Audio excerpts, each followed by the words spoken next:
what I love about the Opera House is it's one of the few places that you can still go and hear throat to ear with no interference, no amplification. And I think maybe the idea of having opera singers do these shows started as somebody's idea and then kept rolling, and it hasn't finished its course yet.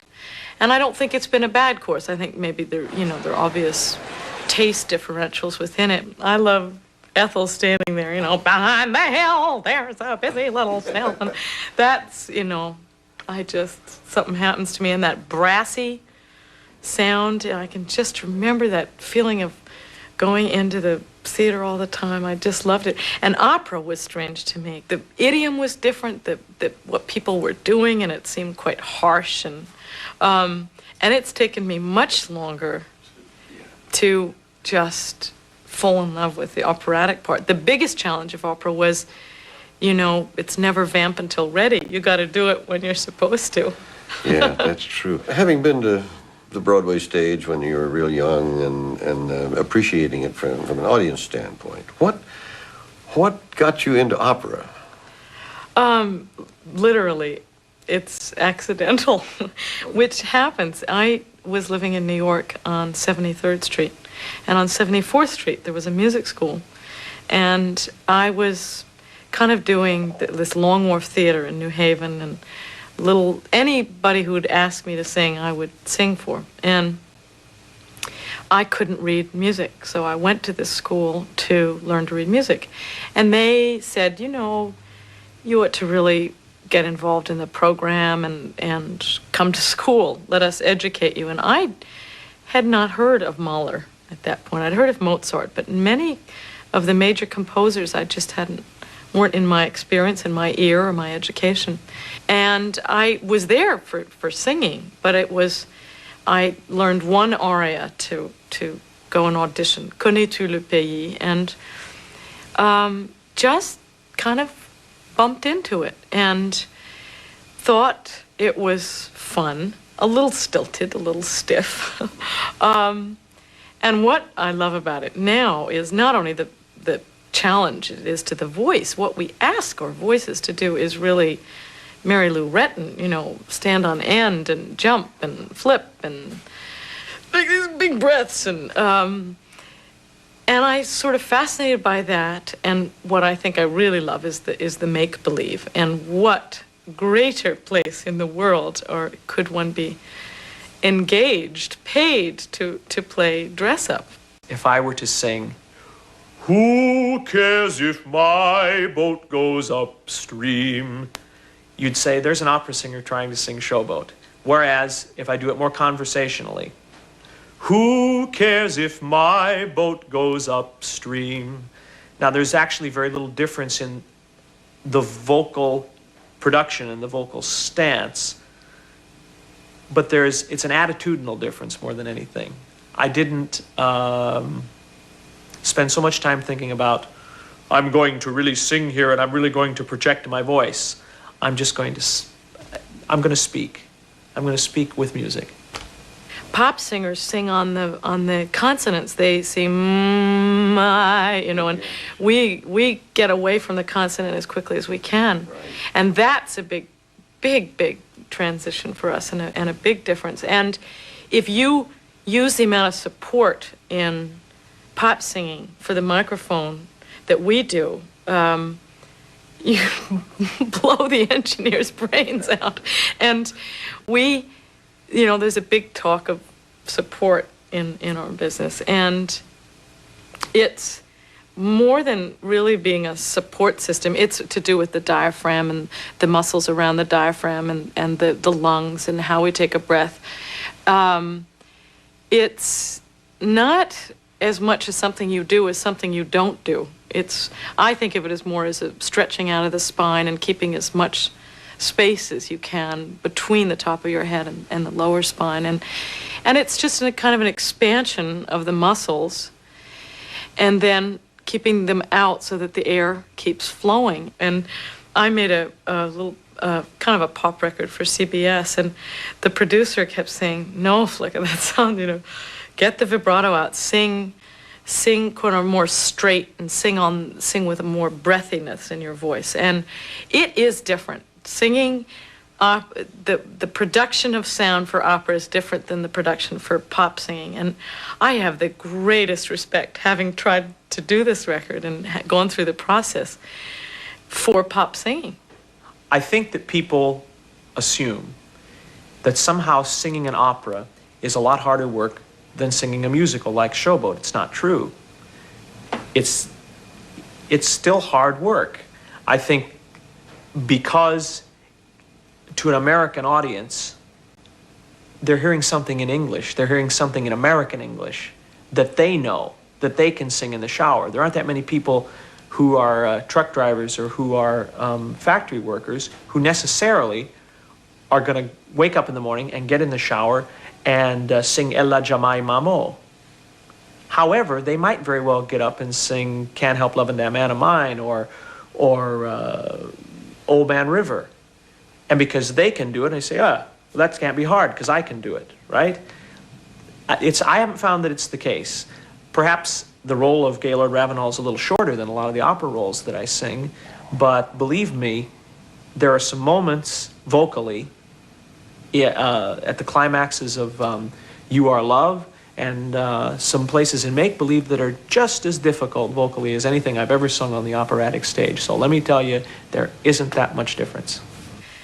I think for us, who spend our entire lives expressing ourselves in other languages, with other people's words, even as much as we make them our own, to land in a place where we can express ourselves in our own idiom with music that most of us in my generation have grown up with to a certain extent is a great thrill. And I think it would be a hard heart that, wouldn't have a great time doing it. And be challenged even by the vocal parts of it. I was given a tape by a record company recently, just as an idea, and it was a tape from an old record of Cesare Siepi singing Cole Porter. And it's the most fantastic thing. I mean, you hear this wonderful voice, and with the Italian accent, it was just like the beat of the tom-tom. It's great, just wonderful. It's fabulous. But when do they begin? It's fabulous. They're wonderful recordings. I don't know if you've ever heard one of, like Tebaldi singing Gershwin and singing. Really? I didn't know that. And one of them, all I think is, if I loved you, time and again, I would try to say. Well, it is fabulous, and there's so many different things to appreciate. Yeah. If it's a voice, it doesn't matter if there's an accent. Yeah. No, not at all. I think of Pinza. Pinza. I remember, welcome home, says the chair. Oh, yeah, that was from Fanny. Fanny. I remember that. Oh, I remember melting at that one. I was Sure, about 8. that was wonderful. Yeah. To this day, do you run into anybody that says, I'm talking about a purist viewpoint that might say, now come on, Rossini and Jerome Kern on the same program, how could you? For me, on recitals, I always do, one of my encores is always Old Man River. Yeah. And usually people forget the rest of the recital, They say, oh, fabulous Old Man River, never mind, Attila and Schubert. And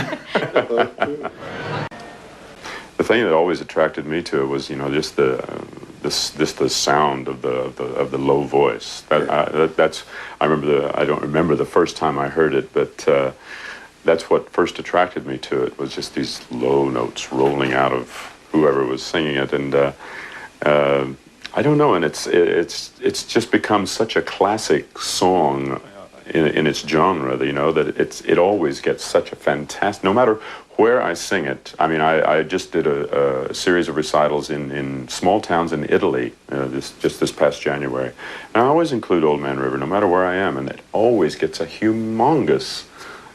Even outside the United States? Yes, even. Well, I wonder, I don't know the extent to which your audience would have understood the language. Perhaps they do. But it's got things working for it on more than one level. Not only the music, but there's a lot of philosophy in that English sound. For sure, it's ageless. This song, I mean, because it's. I can remember one of the most, I don't know, ironic times that I saw it performed was when I was in college. I remember years ago, I was sitting just watching television late one night. And the Tonight Show was coming on, and so I was going to watch the Tonight Show because William Warfield was going to be on, and I always loved his singing, so I was going to stay up and watch it. And they cut away, they came on a news bulletin, and it was about the riots in Watts in Los Angeles, the Watts uprising, you know, and they showed all this, you know, all the uprising there in Watts, and then they came back live to the Tonight Show, and there was William Warfield singing Old Man River. You know, with that, you know, it's very interesting with that text and what had just been seen on television. It's always very interesting. Television sometimes has inadvertent juxtapositions. Right. Very, very interesting indeed. Everybody knows Old Man River. Everybody knows Bill. Everybody knows Can't Help Loving That Man of Mine. And I was amazed, frankly, not at the response in the United States, but I was overwhelmed by the response in Europe, because everywhere that I've gone to sing in Europe since that record was released, I've been literally inundated with people. Well, I'll give you an example. I sing in Vienna a lot, and countless people have come backstage after performances at the Vienna State Opera, said, "Oh, I loved your Showboat. It's such a fantastic piece, and oh, it's wonderful." Now, maybe it's because Showboat is very, very much in their minds, in the same family as Viennese operetta. How we're presenting Showboat is maybe not authentic. In other words, I'm singing arias that don't just belong to the role of Magnolia. I'm singing Julie's arias as well. And I feel lucky to do that, because Fish Gotta Swim is really Julie's aria and Bill. And I can remember sitting on top of my mother's piano, dressed up in her clothes in, I won't tell you, 19, and singing, "He's just my Bill, an ordinary," and, you know, being highly encouraged by my mother to even begin this career of slightly making a fool of myself. And I've been in love with that song my whole life. I think for me, Gaylord Ravenel is, well, who wouldn't want to sing those tunes? Who wouldn't want to sing Make Believe? Or who wouldn't want to sing You Are Love? It's a great part. It reminds me in many ways of the kind of singing that I did when I did The Student Prince. I mean, they're very, very similar. It's that same kind of wonderful, soaring, romantic, melodic line that every tenor whose heart is beating loves to sing. The duet part of it with Jerry, Magnolia and Ravenel, I think I just can't help singing it in the way that I see it, and I see it as real operetta and kind of old-fashioned, and I can't help seeing Irene Dunn in my mind's eye, singing all of it and seeing her face and thinking of it. It's an old-fashioned concept of romance, and I think of it with a little bit Hearts and Flowers and all that part of it. In general, it's I don't know, I just feel it's like a party that we were all lucky enough to go to. You've just finished singing with the Metropolitan Opera, and you've also